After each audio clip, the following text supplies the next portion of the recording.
नमस्कार, स्वागत है study with Ravi YouTube channel में। आज पढ़ेंगे सूर्यकांत त्रिपाठी निराला भाग 2। इससे पहले भाग 1 करवाया था कल।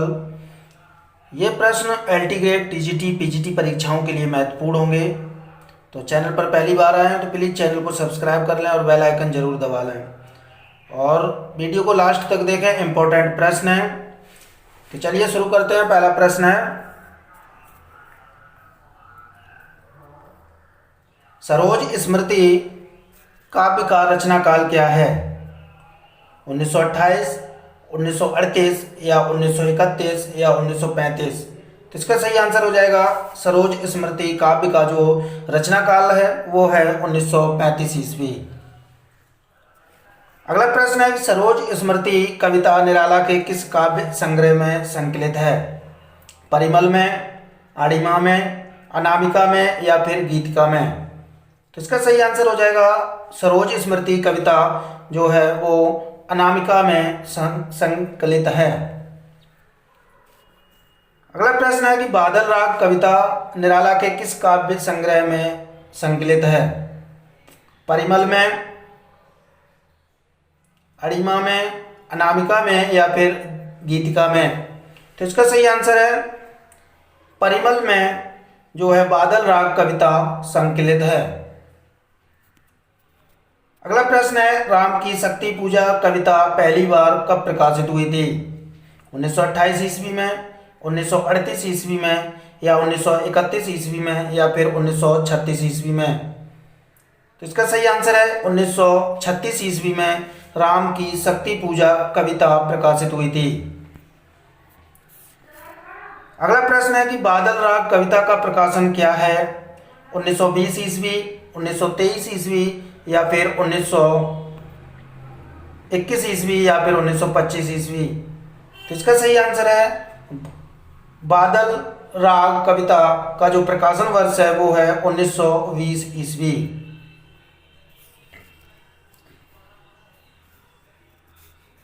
अगला प्रश्न है, तुलसीदास किस प्रकार का काव्य है? प्रबंध काव्य, खंड काव्य या फिर मुक्तक काव्य या फिर गीत? तो तुलसीदास जो काव्य है वो एक प्रबंध काव्य है निराला जी का। अगला प्रश्न है कि वरदे बीड़ा वादिनी वरदे कविता निराला के किस काव्य में है? ये इंपॉर्टेंट है इनकी कविता। वरदे बीड़ा वादिनी वरदे कविता निराला के किस काव्य में है? परिमल में, आड़िमा में या फिर अनामिका में या गीतिका में? तो इसका सही आंसर है गीतिका काव्य में वरदे वीणा वादिनी वरदे कविता संकलित है। अगला प्रश्न है, निराला की निम्न रचनाओं का प्रकाशन वर्ष के अनुसार सही अनुक्रम किस विकल्प में है? तो इसका जो विकल्प सही है वो ए सही है, अनामिका, परिमल, फिर गीतिका, उसके बाद तुलसीदास। अगला प्रश्न है कि निम्न रचनाओं का प्रकाशन वर्ष के अनुसार सही अनुक्रम किस विकल्प में है? तो ये है ऑप्शन नंबर सी। पहले आएगी अड़िमा, फिर बेला, फिर नए पत्ते, फिर अर्चना, फिर आराधना। तो इसलिए इसका सही ऑप्शन हो जाएगा ऑप्शन नंबर सी। अगला प्रश्न है, गीतिका काव्य का प्रकाशन वर्ष क्या है? 1928 ईस्वी, 1936 ईस्वी या 1931 ईस्वी या फिर 1932 ईस्वी? तो इसका सही आंसर है 1936 ईस्वी में गीतिका काव्य का प्रकाशन हुआ था। अगला प्रश्न है, तुलसीदास काव्य का प्रकाशन कब हुआ? 1928 ईस्वी, 1938 ईस्वी या 1931 ईस्वी या 1932 ईस्वी? तो इसका सही आंसर है 1938 ईस्वी में तुलसीदास काव्य का प्रकाशन हुआ था। अगला प्रश्न है कि निराला की लंबी कविता कुकुरमुत्ता का प्रकाशन कब हुआ? 1938 ईस्वी, 1939 ईस्वी, 1941 ईस्वी या फिर 1940 ईस्वी? तो इसका सही आंसर है जो कुकुरमुत्ता है वो निराला की लंबी कविता है और ये 1941 ईस्वी में प्रकाशित हुई थी। अगला प्रश्न है कि बेला और अड़िमा काव्य का प्रकाशन क्या है? 1938 ईस्वी, 1939 या फिर 1941 या 1943 ईस्वी। तो इसका इन दोनों का बेला और अड़िमा काव्य का जो प्रकाशन है वो है 1943 ईस्वी। अगला प्रश्न है कि नए पत्ते काव्य का प्रकाशन वर्ष क्या है। तो नए पत्ते का प्रकाशन वर्ष है 1946 ईस्वी। अगला प्रश्न है कि अर्चना काव्य का प्रकाशन क्या है। तो अर्चना काव्य का जो प्रकाशन वर्ष है वो है 1950 ईस्वी। अगला प्रश्न है आराधना काव्य का प्रकाशन वर्ष क्या है। तो आराधना जो काव्य है निराला जी का, उसका जो प्रकाशन वर्ष है वो है 1953 ईस्वी। अगला प्रश्न है कि निराला की सन 1954 से 1958 तक कविताएं इस काव्य में संकलित हैं। अपरा में, सांध्य काकली में, राग विराग में या फिर गीत गुंज में। तो इसका सही आंसर है निराला जी की 1954 से लेकर के 1958 तक की जो कविताएं हैं वो सांध्य काकली में संकलित हैं। अगला प्रश्न है निराला के इस काव्य में गीत संबंधी नए प्रयोग हैं। तो निराला के जो गीत संबंधी प्रयोग हैं वो किस काव्य में है। परिमल में, अड़िमा में या फिर अनामिका में या फिर गीतिका में। तो इसका सही आंसर हो जाएगा गीतिका में। गीत संबंधी प्रयोग हैं, इससे नाम से भी लगता है गीतिका, तो इसलिए ऑप्शन नंबर डी सही हो जाएगा, गीतिका। अगला प्रश्न है निराला का वेश्या समस्या से संबंधित कौन सा उपन्यास है। निरूपमा, अलका, प्रभावती या फिर अप्सरा। तो इसका सही आंसर है अप्सरा जो है वो वेश्या समस्या से संबंधित उपन्यास है। अगला प्रश्न है कि निराला का बेकारी समस्या से संबंधित कौन सा उपन्यास है। निरूपमा, अलका, प्रभावती या फिर अप्सरा। तो निराला का जो बेकारी समस्या से संबंधित जो उपन्यास है वो है निरूपमा। अगला प्रश्न है निराला के उपन्यासों का प्रकाशन वर्ष के अनुसार सही क्रम किस विकल्प में है।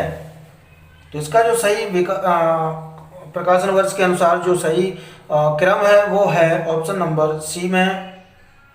पहले आएगा अप्सरा, फिर उसके बाद अलका, फिर निरूपमा, फिर प्रभावती, फिर चमेली।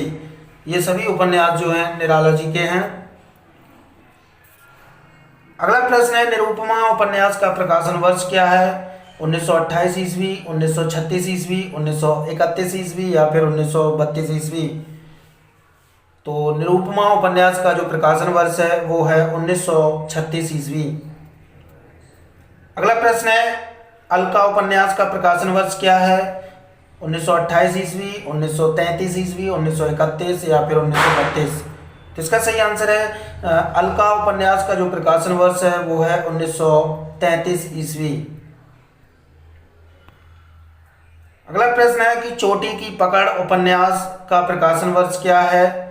1931, 1933 ईस्वी या फिर 1941 ईस्वी या फिर 1944 ईस्वी।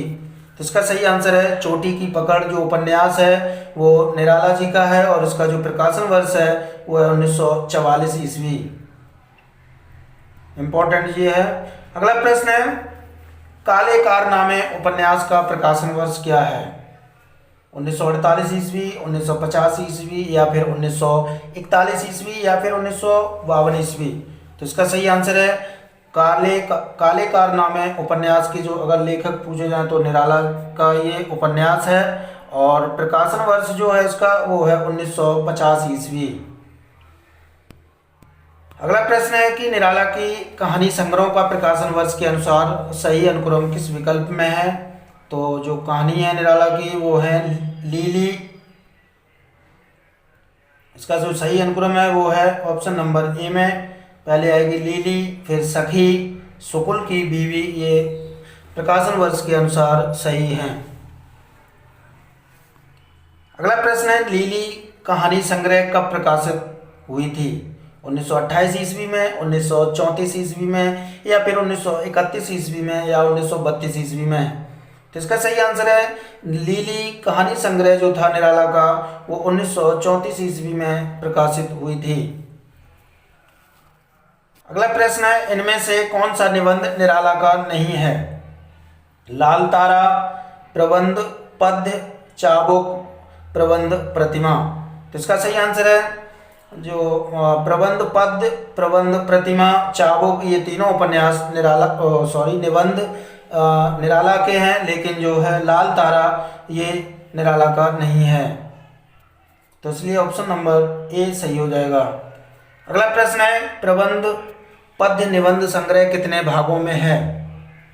2 भागों में, 3 भागों में, 4 भागों में या फिर 5 भागों में? तो इसका सही आंसर है प्रबंध पद्य जो है निबंध वो 2 भागों में विभाजित है। अगला प्रश्न है प्रबंध पद्य निबंध संग्रह का कब प्रकाशित हुआ था? 1928 ईस्वी में, 1934 ईस्वी में या फिर 1931 में या फिर 1932 ईस्वी में? तो इसका सही आंसर है 1934 ईस्वी में प्रबंध पद्य निबंध प्रकाशित हुआ था। अगला प्रश्न है निराला की रचना बिल्लेश्वर बकरिया की विधा क्या है? उपन्यास, नाटक, संस्मरण या फिर कहानी संग्रह? तो इसका सही आंसर है संस्मरण है ये। बिल्लेश्वर बकरिया जो विधा है वो संस्मरण है। अगला प्रश्न है इनमें से कौन सी आलोचनात्मक रचना निराला की नहीं है? रविंद्र कविता कानन, हिंदी बंगला का तुलनात्मक व्याकरण, पंत और पल्लव की भूमिका। तो इसका जो सही आंसर हो जाएगा वो है पल्लव की भूमिका। निराला की आलोचनात्मक रचना नहीं है। ये तीनों जो है निराला की आलोचनात्मक रचनाएं हैं। अगला प्रश्न है निराला का संस्मरण कुल्ली भाट कब प्रकाशित हुआ?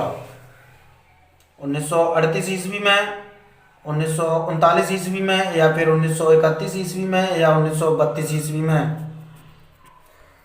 तो इसका जो सही आंसर है वो है 1939 ईस्वी में कुल्ली भाट संस्मरण प्रकाशित हुआ था। अगला प्रश्न है तुझे बुलाता कृषक अधीर हे जीवन के पारावार पंक्ति किस काव्य से ली गई है? राम की शक्ति पूजा से, बादल राग से, कुकुरमुत्ता से या फिर सरोज स्मृति से? तो इसका सही आंसर है बादल राग से ये पंक्ति ली गई है। अगला प्रश्न है अबे सुन वे गुलाब तूने पाई खुशबू रंगों आब और खून चूसा खाद का तूने अशिष्ट डाल पर इतरा रहा कैपिटलिस्ट। उपरोक्त पंक्तियां किस कविता से ली गई हैं?